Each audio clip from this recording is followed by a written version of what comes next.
I'd like to call the meeting back to order.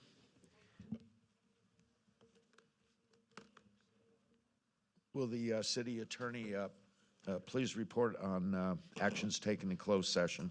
Mr. Mayor, there was no action taken and reportable in closed session. Thank you, Colin. We will have the Pledge of Allegiance led by Councilmember Fia Sullivan and the invocation, good evening, Michelle, by Pastor Michelle.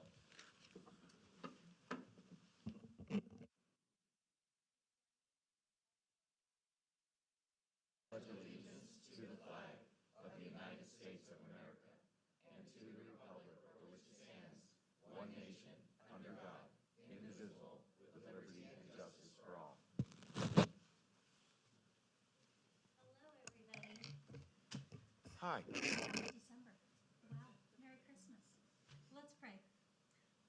Loving, wonderful God, thank you for the gift of this gathering tonight of truly neighbors and friends. We're grateful for Norco and for the people whose kindness and loyalty make this community so special. Thank you for Mayor Newton and for this council that you have called together. Thank you for the integrity and care they demonstrate daily as they serve this community. As we enter this Christmas season, we're especially mindful of the light, hope, and generosity this time of year inspires.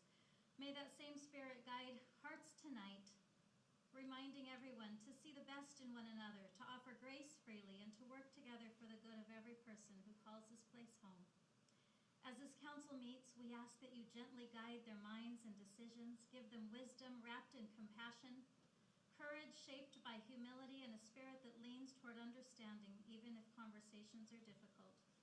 May what is done here tonight reflect genuine care for this community that we all love. We lift up our neighbors, those celebrating joy in this season and those walking through it with quiet burdens. Surround them with comfort, peace, and hope. Bless our first responders, our city staff, and all who serve behind the scenes with steadiness and strength. And Lord, while we are all here together, we ask a special blessing of protection and good weather over the upcoming Parade of Lights and Festival. May it be a day of fun and of bringing people together. Lord, may this meeting be filled with grace, respect, and a shared desire to nurture the unique and beautiful spirit of Norco. God bless our country, and God bless Horsetown, USA. It is with gratitude, Lord, that we offer this prayer to you in your holy name. Amen. Amen.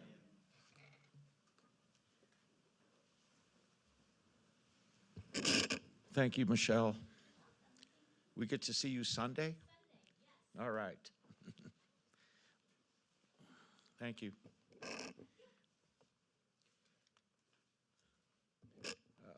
We'll move into reports on regional boards and start with Councilmember Bash. So the Western Riverside Council of Governments meeting was very, very interesting. One of the things I was really proud of is that when we talk about IREN, which is Inland Regional Energy Network, they always use us as an example, and then I talked to Amanda about some new things that are coming down the pike and found out she talks to them every single day. IREN is literally going to save us a lot of money in a lot of different ways, and maybe, I don't know, maybe one of these days either you or bring them in and talk about all the different perks we're getting because of it. We also get to hear about the fact that we actually hired one of the first interns, which has really turned out well, and is also, according to Amanda, and is that it's a great nexus point.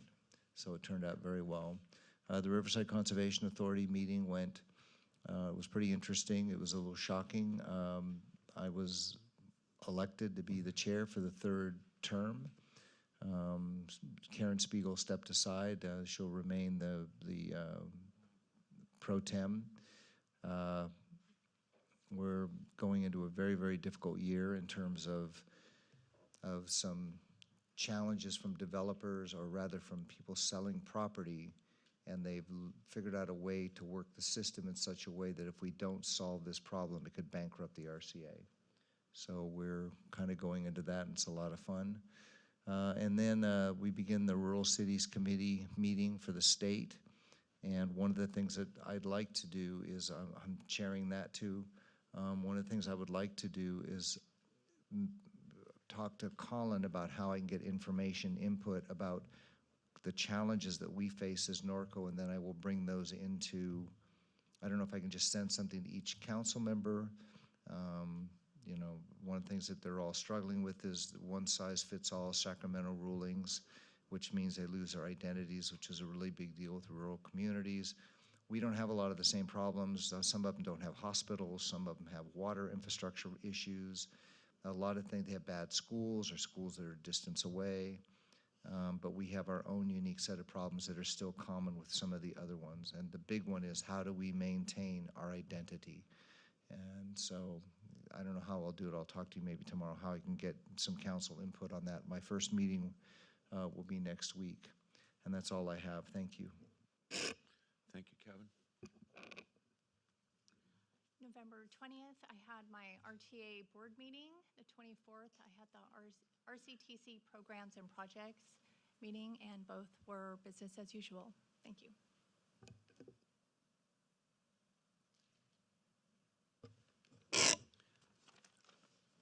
Well, on the northwestern mosquito, we had our audit done, and we had a surplus of $1.3 million, and they're doing really well. We approved 4 more trucks for them to use, and then we had our elections, and everything stayed the same on the elections for the trustees on the board. We had one new council person. It's from Riverside in Ward A, so now we have a full seat. But like I said before, in the winter months, this is kind of like their slowdown. This is when they're readjusting, and I have no further. Thank you, Greg. Nothing to report, Mr. Mayor. Robin, and nothing to report also. So move into public comments. Thank you, Mayor.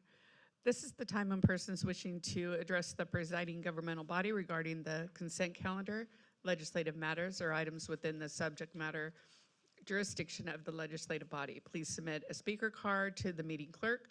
Please limit comments to 3 minutes or less. The Ralph M. Brown Act limits the governmental body's ability to respond to comments on non-agendized matters at the time such comments are made. The governmental body shall not discuss or act relative to any general public comment. I have one speaker card, Bill Naylor.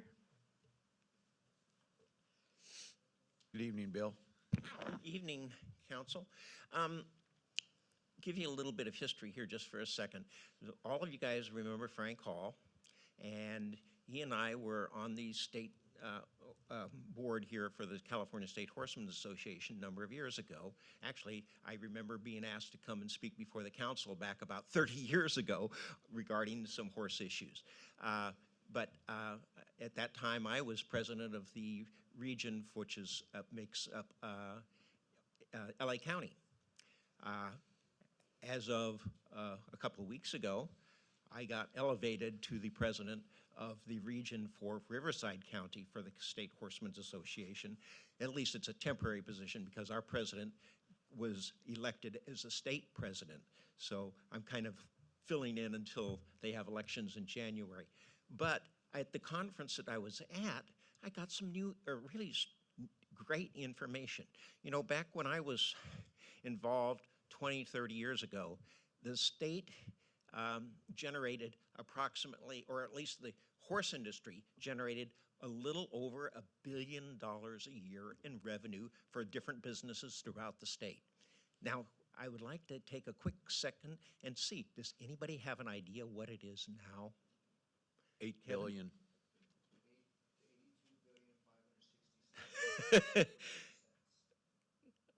Fia?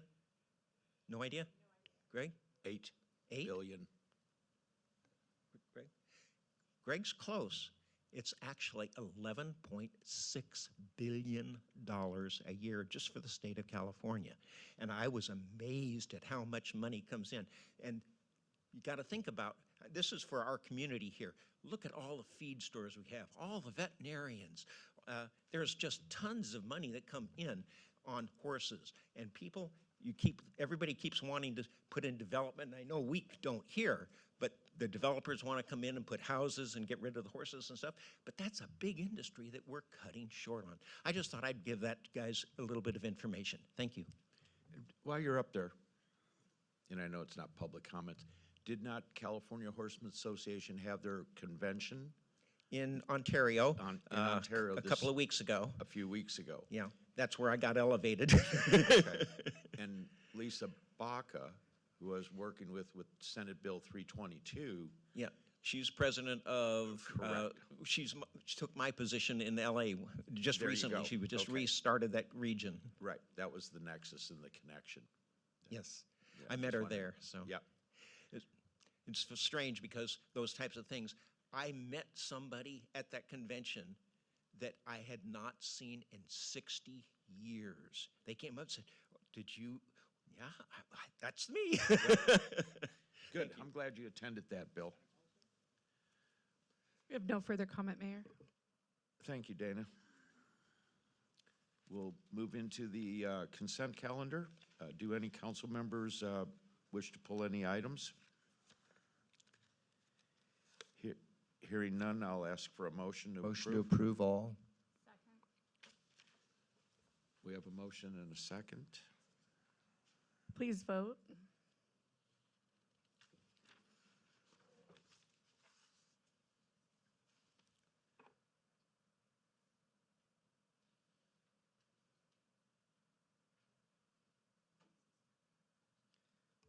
Motion passes unanimous. Thank you. Thank you, Dana.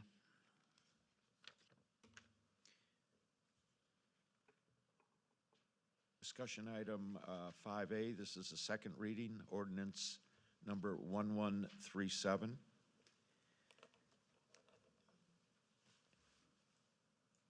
And this is to adopt the second reading for ordinance 1137.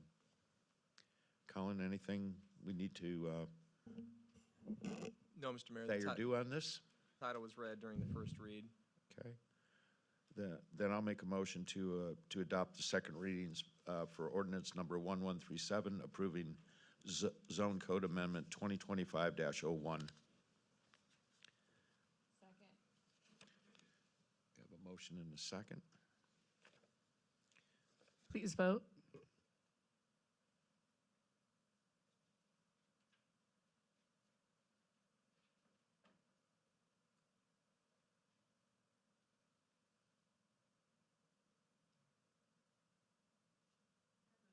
Motion passes unanimous. Thank you. Thank you. Okay, next we're going to move into discussion and action items. Dana, would you please read the discussion process? Sure. Order of presentation for discussion is staff report of presentation, council questions of staff related directly to the presentation, public comment, and council discussion and action. Thank you. Thank you. Item 6A, this is adoption of resolution 2025-74, and this presentation will be by Deputy City Manager Hamilton. Thank you. Thank you, Mayor and City Council. So we are proposing an adoption to grant the city manager authority to authorize discounted fees when the Norco Animal Shelter reaches capacity for the remainder of this fiscal year. The Norco Animal Shelter periodically operates near or at full capacity, which can strain resources and impact the welfare of both canines and felines in our care. To proactively address these challenges, staff is proposing a pilot program that would authorize temporary adoption fee discounts for canines and/or felines when shelter occupancy reaches 85% or higher. The objectives of this program are to alleviate overcrowding, shorten the length of stay for animals, and increase adoption rates by reducing financial barriers for prospective adopters. Over the past month, we have seen a notable increase in the feline population at the shelter. As of yesterday, the shelter is housing 20 canines and 47 felines. We are actively exploring strategies to help these animals find their forever homes, and we believe this pilot program could serve as an effective tool to support that goal. The shelter's capacity for kennels includes 42 canine kennels and 55 feline kennels. To improve animal welfare and better manage population levels during periods of crowding, staff is proposing this pilot program that would authorize the city manager to approve temporary adoption fees discounts during the remainder of the fiscal year. This flexible approach will allow staff to respond quickly to capacity challenges, helping to reduce length of stay and promote positive outcomes for animals in the city's care. If successful, this program may be brought back for consideration in the following fiscal year.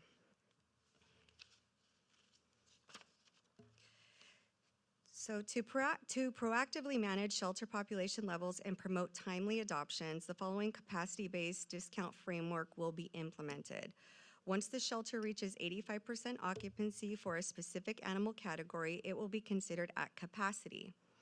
At this point, the Animal Services Superintendent may authorize to initiate discounted adoption rates. A 50% discount on all adoption and related fees may be authorized for a period up to 30 days or until we reach a 50% occupancy rate. During this time, staff will implement a seasonal marketing campaign with the communications team aligned with the month in which the discount is active to encourage increased adoptions. Now, if the shelter exceeds full capacity, we're at 100% or more, an emergency discount may be authorized, reducing adoption fees to the cost of a license fee only. This emergency measure may be in effect for up to 14 days or until occupancy reaches 50%, and we will also have an emergency marketing campaign during that time as well. So these are, some of what our communications team has done in the past for the month. We have smooches for a treat for Valentine's Day, celebrate Christmas, and just when we also have our Clear the Shelters events. So this is the type of marketing that we would put out for those animals. And then as part of this pilot program, just, giving you the roles and responsibilities, and also we did attach the adoption form of what our Animal Services Superintendent will be filling out, along with the post-event summary. But as part of this pilot program, Donald, our new Animal Services Superintendent, and myself are responsible for monitoring daily shelter population levels and notifying the city manager when capacity is reached. We will also recommend discount programs, either if that is for canines or felines. We will implement those authorized promotions and maintain accurate records of these efforts. Following each campaign, we will provide adoption reports to the City Council to ensure transparency and track program effectiveness. The city manager will play a key role in oversight by reviewing and authorizing temporary discount initiatives. Additionally, the city manager will ensure that all activities comply with established policies and maintain fiscal oversight throughout the duration of the program. This is also a shameless plug or pug in this situation. This is Jimmy. He's our longest resident at the animal shelter. He actually came in on July 26th, which was the day of the Cowboy Rodeo. So he's been around for almost 6 months, and he is looking for a forever home. So if you know anybody that needs a little Jimmy, he's available. And with that, Donald and I are available for any questions that you may have. Okay, thank you, Amanda. We'll start with staff questions. Fia, do you want to start off with any questions? Okay. Anyone else questions of staff? Yeah, on after we do this 85% reduction, what's going to be the cost? And I know that it goes by the pound, is what you got them going as. So how much would the adoption cost for, because I didn't ask this question last time, and I apologize. I should have asked this last time. So the dogs they're different, right? So it's by if they're small, medium, or large. So we have it varies in our fee schedule. But I did do some calculations just before. So if you're looking at a small dog, right? A small dog, your adoption fee is going to be $41. If you have to neuter that dog, it's going to be $235. So a total of $327 roughly. You're Okay. gonna, if it's 50% off, that's gonna bring it down to $163.50.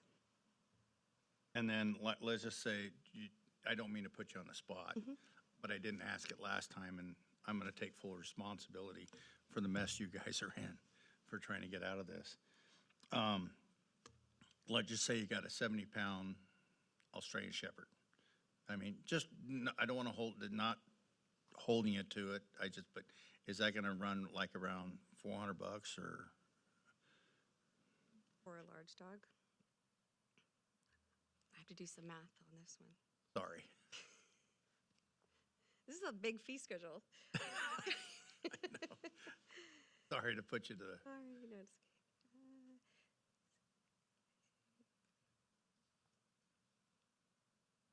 Because I didn't realize it when I voted for the pay increase.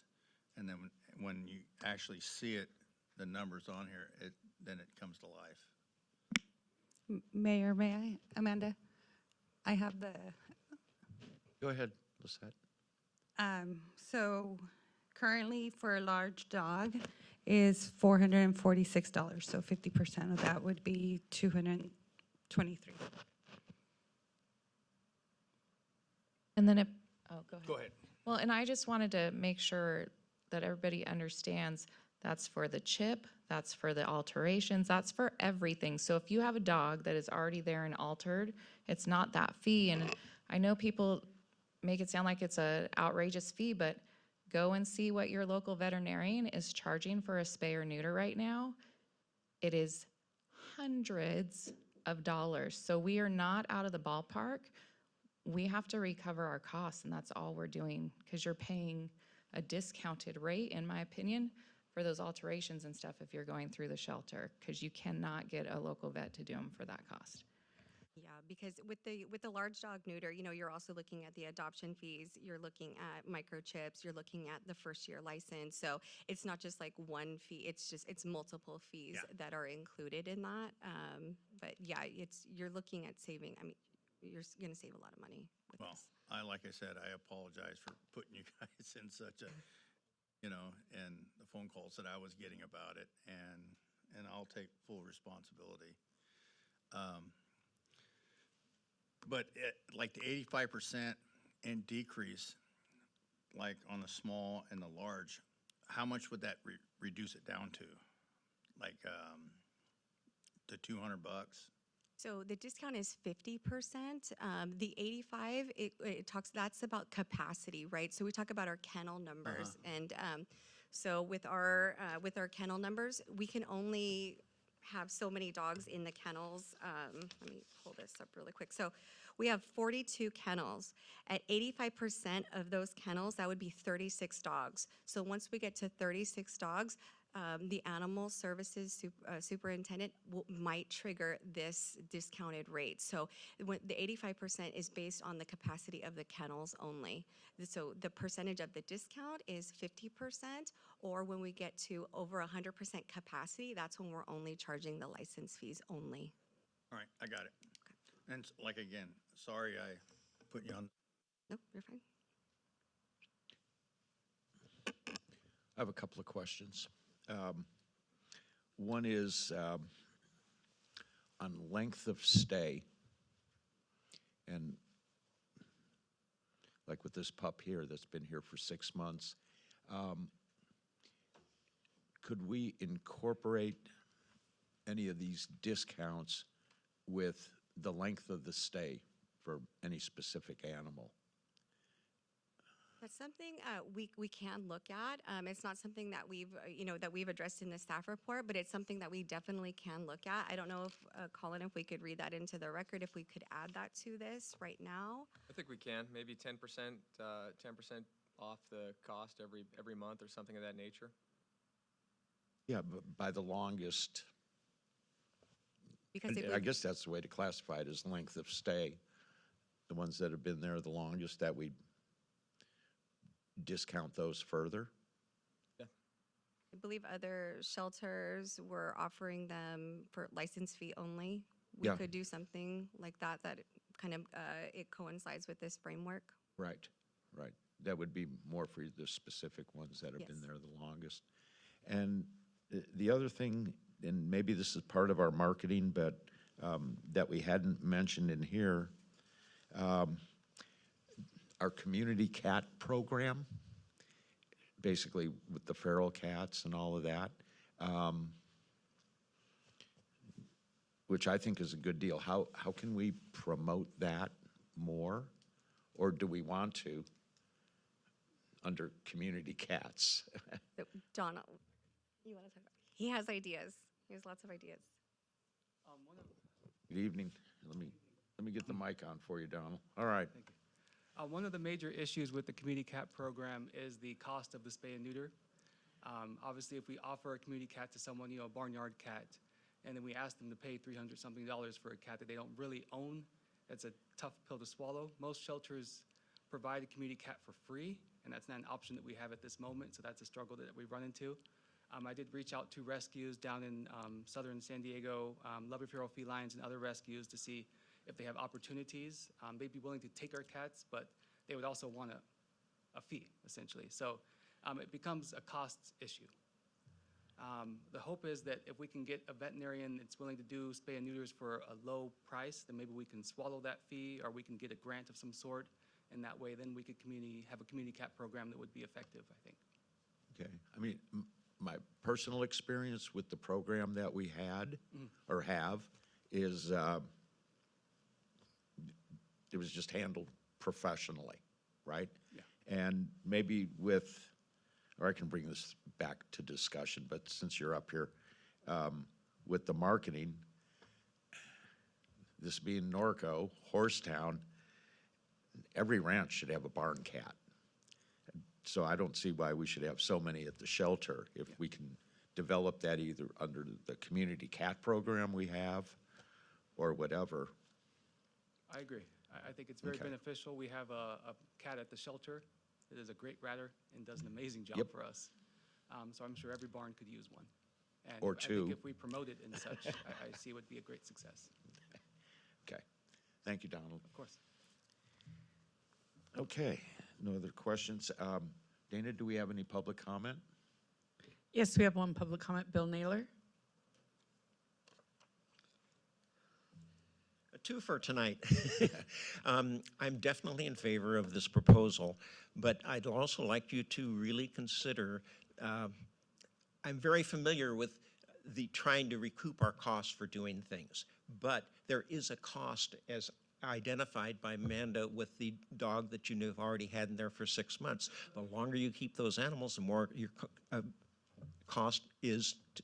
And I think we really need to be cognizant of the fees that are being charged. I've had people mention it to me too, that coming in to get a dog for over $400 is not a cheap way to do it.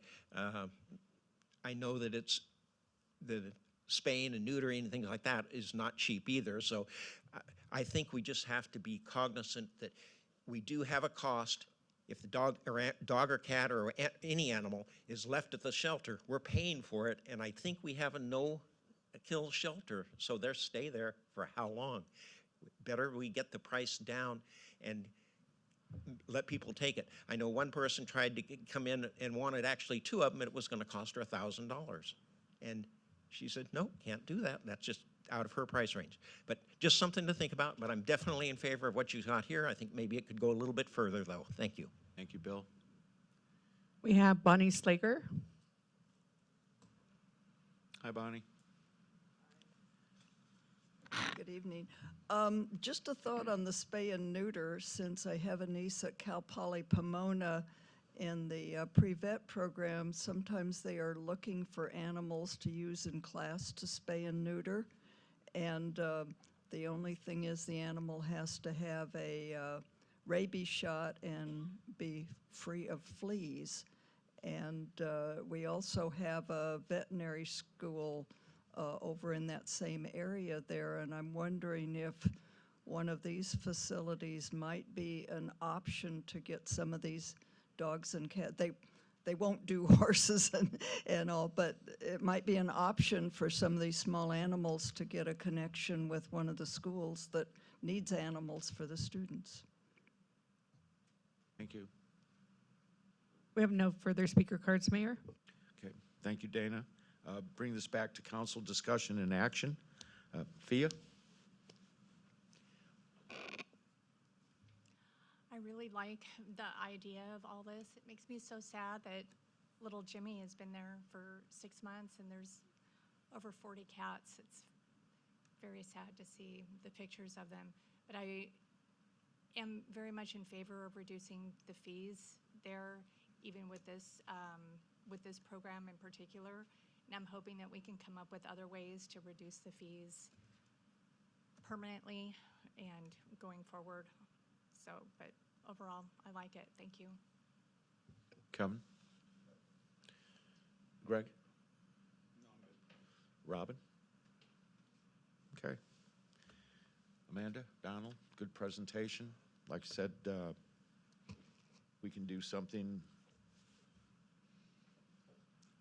with our cats and reducing fees and looking at length of stay.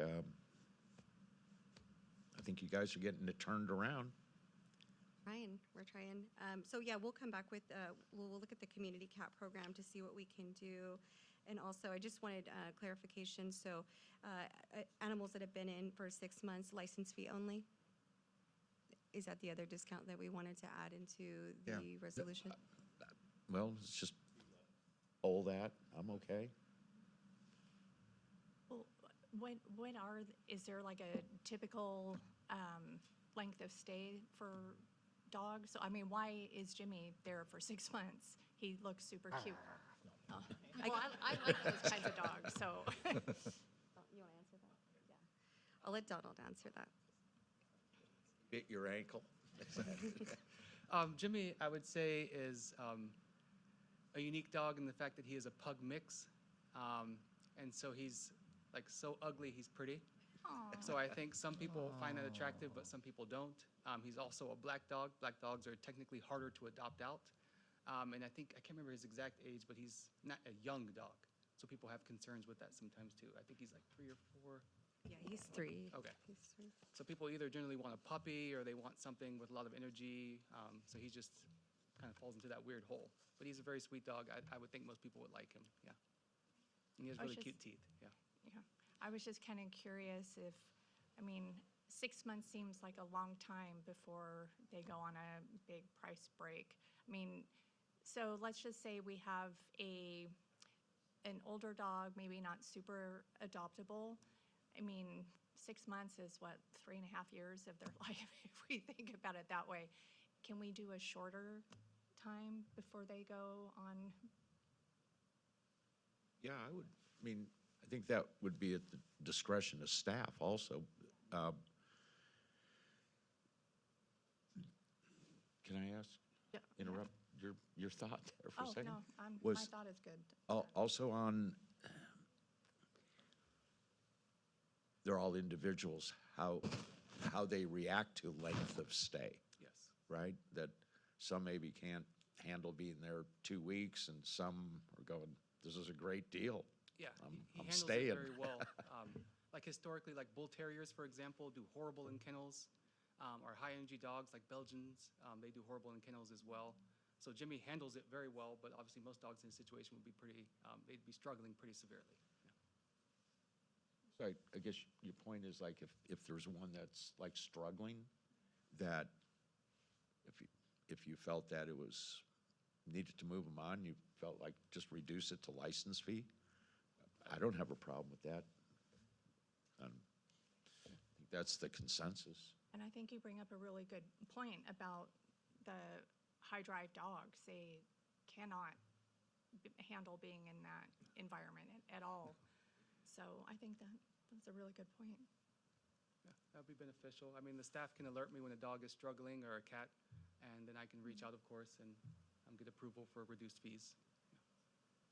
Thank you. And then you'll be working with communications on the marketing? Yes. We'll get all the cute pictures and make it really nice.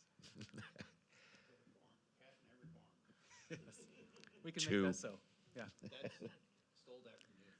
Yeah. There's a bullseye on my back that says sucker, okay? Thank you. Thank you.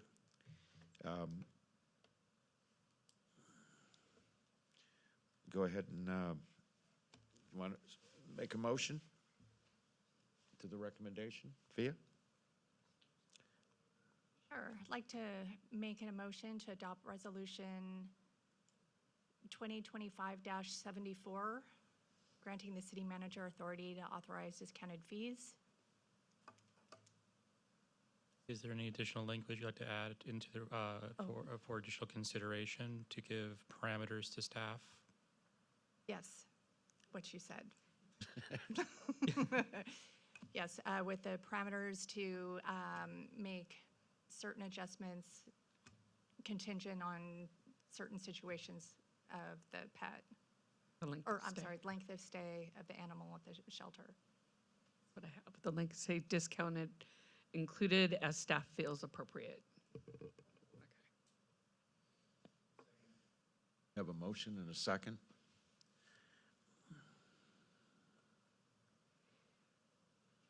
Please vote.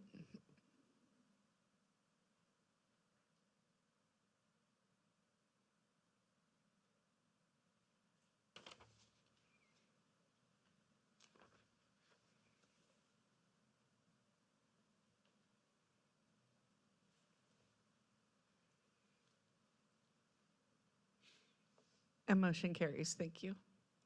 Thank you, Dana. We'll move into item 7A. This is a public hearing. I'll ask the city clerk to read the public hearing process. Order presentation for public hearing items, staff report of presentation, council questions of staff related to the presentation, open public hearing, we will have public comment, we'll close the public hearing, and council discussion and action. Thank you. Thank you. Item 7A is an ordinance 1129-2, consideration of a second extension of an interim urgency ordinance number 1129. And this report, Alma? You're not Mark? Okay. It says Alma, sorry.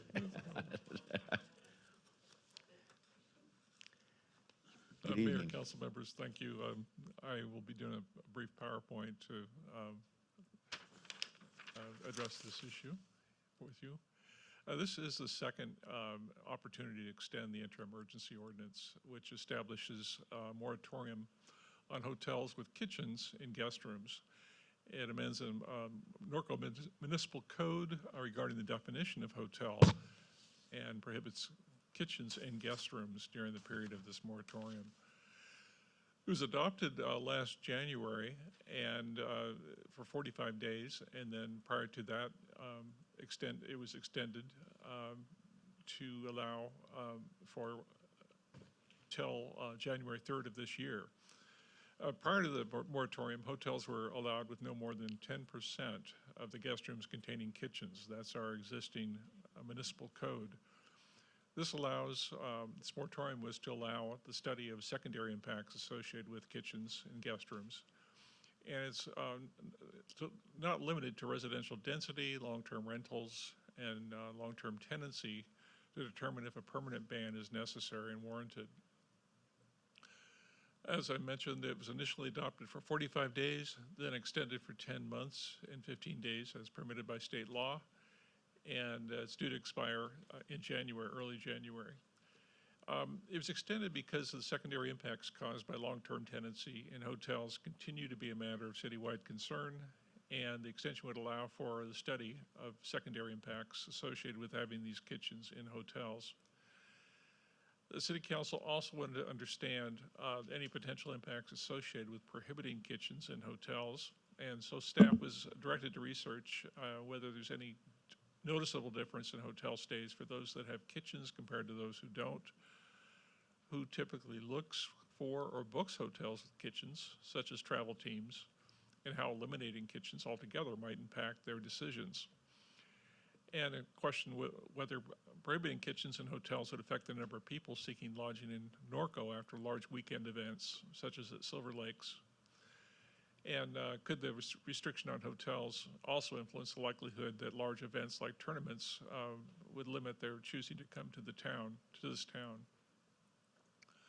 At this time, there's no data available to report on the secondary impacts.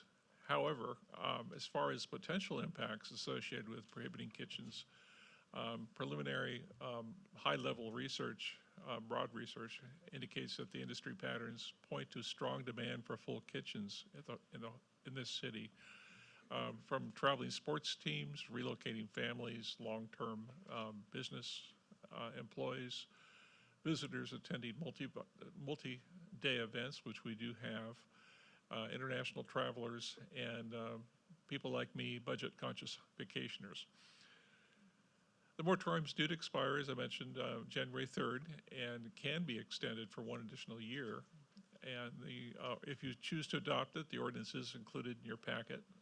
It represents a full year extension, and the council can adopt that resolution with a 4/5 vote. And if the moratorium is not extended, again, it will expire just by January 3rd, and will return to the 10% limit on hotels. Therefore, Alma Robles and myself are available to answer any questions you might have. Thank you. Thank you. We'll start with questions of staff. Greg, why don't we start with you this time? Any questions? No questions. Okay. Robin? No question. Thea? Kevin? Do we know the extended stay that we have now, does it have a kitchen in every apartment? I was just curious. I believe it does. Yeah, Alma said yes. She's shaking her head. She's power behind the throne. Okay, thank you. I'm going to go ahead and open the public hearing. Do We have no any public comment. Oh, sorry. I'm sorry. Sorry, may we? We're on the great minds work alike. Go ahead, Dana. We have no public comment cards, Mayor. Thank you, Dana. I'll go ahead and close the public hearing and bring it back to council for discussion. Greg? No, I'm good. Robin? Yeah, I'm not in favor of extending the moratorium. As somebody that travels with large groups of young people, it's nice to have at least one of the advisor rooms with a kitchen space to be able to provide breakfast, at least for the students that you're traveling with. It's going to be the same for the teams.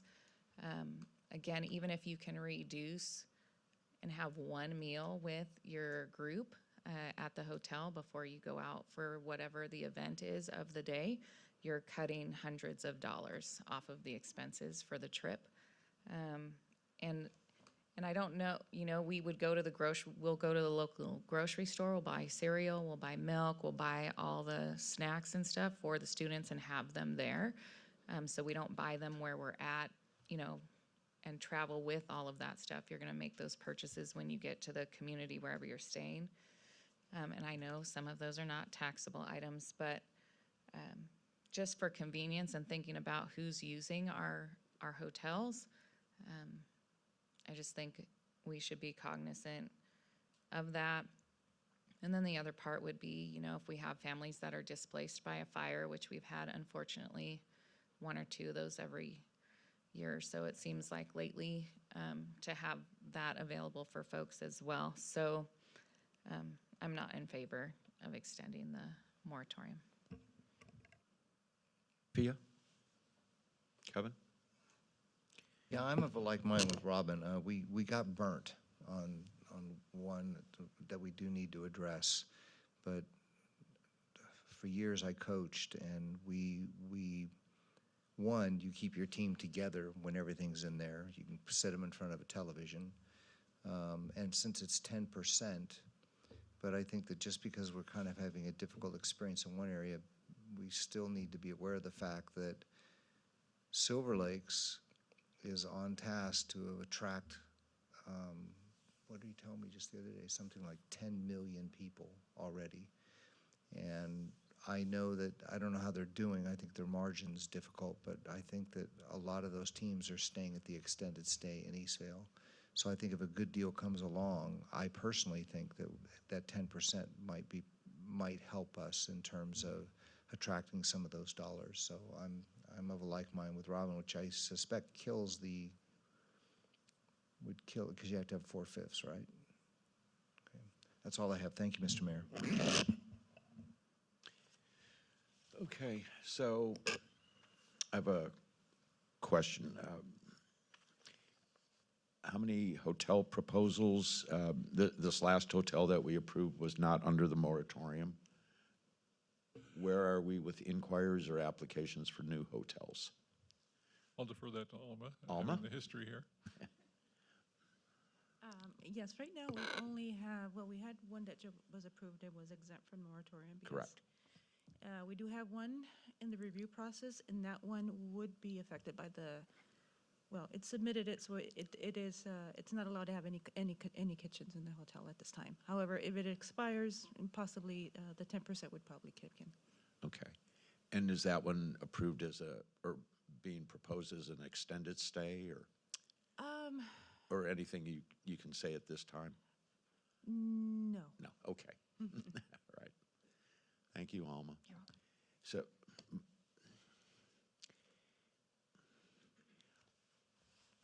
I don't have much heartburn on the 10% limit on the rooms.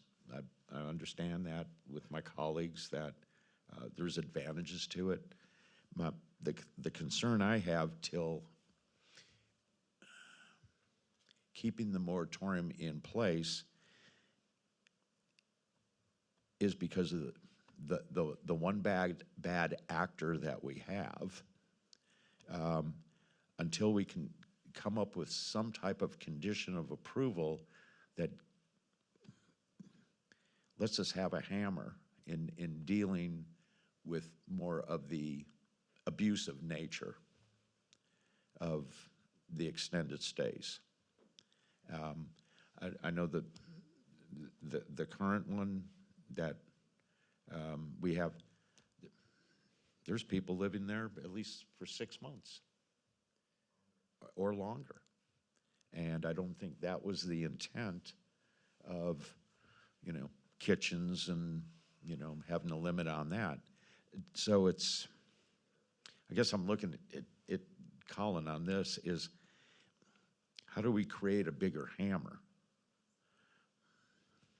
Well, there's the enforcement aspect of it, not the enforcement aspect. There's the regulatory aspect of we could put an ordinance in place that limits hotel stays to less than 30 days. And once we have that ordinance in place, and Alma, help me out, did we do an ordinance banning extended stays, or was that just the kitchen? Just the kitchen, it's Okay, basically the kitchens. Okay. Yeah, but I thought at one time, and like, as the Mayor Pro Tem brought up, like if you have a disaster at your house, right? And it's gonna take longer than 30 days, we should have that availability for that exception. But I thought with that, the one subject property, that was a limit of 30 days on that. Yes. And Yes, that's correct. they just do what they want to do, and obviously it affects public safety, right? We've had calls for service there. And it just seems we're limited. We're missing the hammer. So,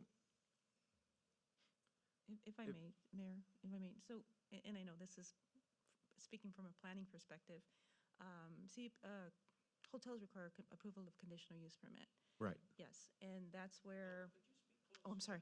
So hotels require approval of conditional use permit. So during the review process, that's where I think we really need to be a little more, I guess,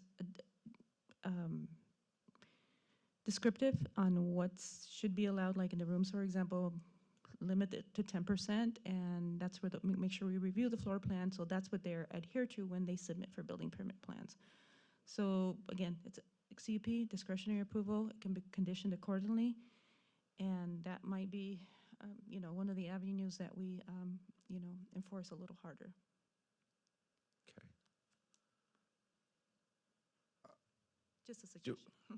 Yeah, I'm just, I guess that's where I'm hung, is do we need to craft that verbiage while we have the moratorium in place.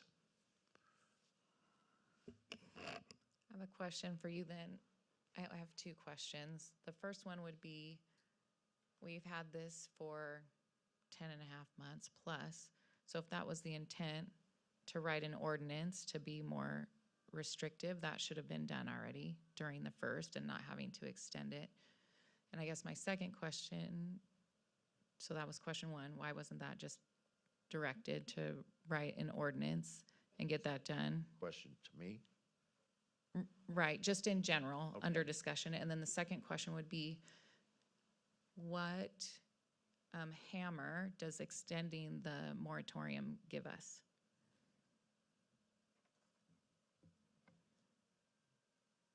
Existing situation. Nothing. I'm just Yeah, saying no, that. and I get where you're at, but I'm just trying Right. to, I don't think extending the moratorium is going to accomplish what you're going to do. And I feel That- like we're in a similar situation. We make rules for the one person or the one thing that's a stinker instead of just enforcing what we already have. Because we have the rules in place, right? But it would be, enforcement on that would be a nightmare, Right. right? Yeah, What we're and dealing with, that's- so that's part of that's the where we get issue. in the mess. I mean, if we got an extended stay like they have in Eastville, one of the mistakes we made, we were so desperate for a hotel when we got that. I didn't know till the day I walked into it, there was no lobby. I think Right. those are the kind of things that we need to really focus on. The bad apple, which will remain nameless, I mean, for me, I don't know why I wish the Tunnels to Towers or something would buy it, because at least then we get RENA number credits. And they would run it and operate it in such a way that these guys back there wouldn't have to be going there all the time. So, but I don't see I mean, if we could attract like the one in Eastvale, that would really serve us in a lot of ways. It would serve us in terms of the Navy base, it would serve us Silver Lakes, it would serve us even our own playing fields where we have travel softball teams and stuff like that. I mean, I can remember looking for a place that had kitchens, connecting rooms and kitchens. And especially now, you go out of hamburgers, $19. So, Oh, yeah, I mean, and I don't have an issue with. yeah. Are we okay with the 10% of the rooms to have kitchens? I am. And I'm, apologize, Kevin, Yeah. on your question earlier about the subject extended stay, did they all have kitchens? Was that, That particular one does, according to Alma. okay, that's. They all have kitchen, yes. They all have kitchens. Yeah, to me, that was a swing and a miss on our part, and I agree with Councilmember Bash. It was like, we needed to get a second hotel, and I think we learned from this one, and again, Yeah. I wish there was somehow, because you got people that have been there for a long time, they're veterans, and I have somebody working for me that's just come from Colorado that is living there with their family. And so there's a need for it. They don't have a lot of money, and I just wish there was, I mean, it's a hotel right now, but we learned from it. Now I'm sure we'll never build another hotel with no lobby in it. It should have some sort of a cafe. It should have some kind of, maybe a pool, something. But essentially, it's a hotel. thank you, Alma. Make it an apartment complex. Stop.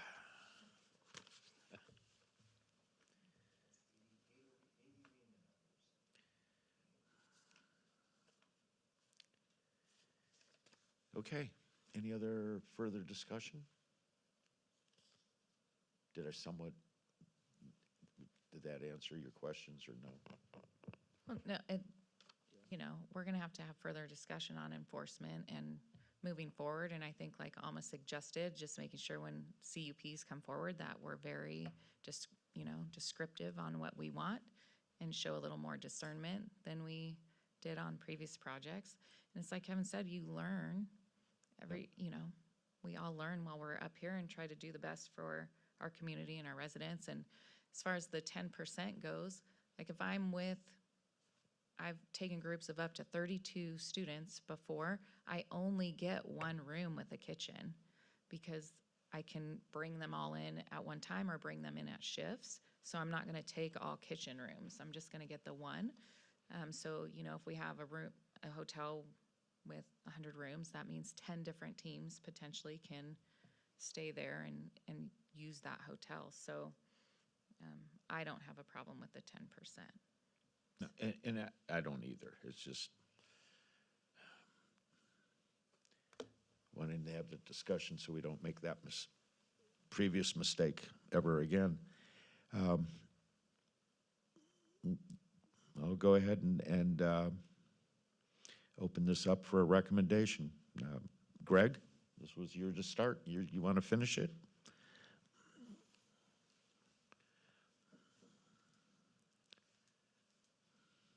I'm getting more and more going with what Robin said. And just say, I was totally. Greg, Mike, please. Sorry. I was the only one that couldn't hear.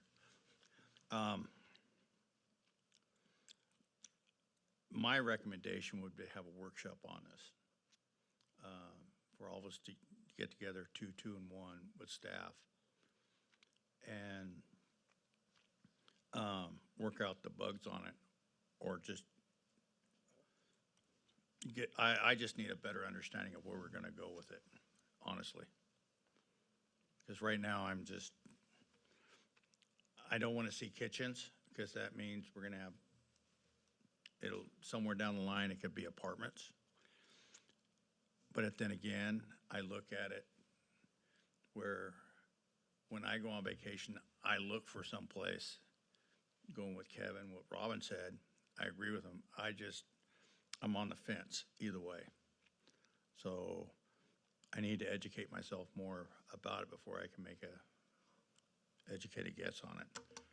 Because I want whatever's gonna benefit Norco and our playing fields, Silver Lakes, Ingalls Park, and whatever else we have.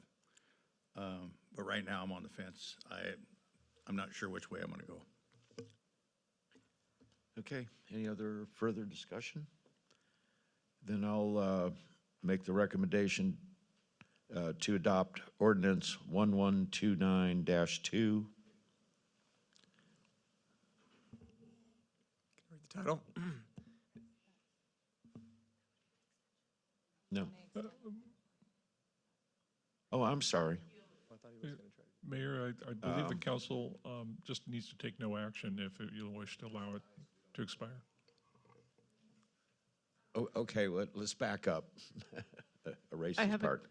So Would it be agreed? the recommendation is, if we adopt this ordinance, is to extend the moratorium. Okay. That's- To let the moratorium expire, Would be no action. be no action. Correct.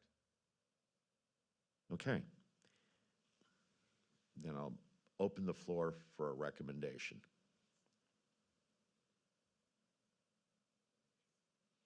Hearing none, then the moratorium will be set to expire January 2026. January 3rd, correct. Okay.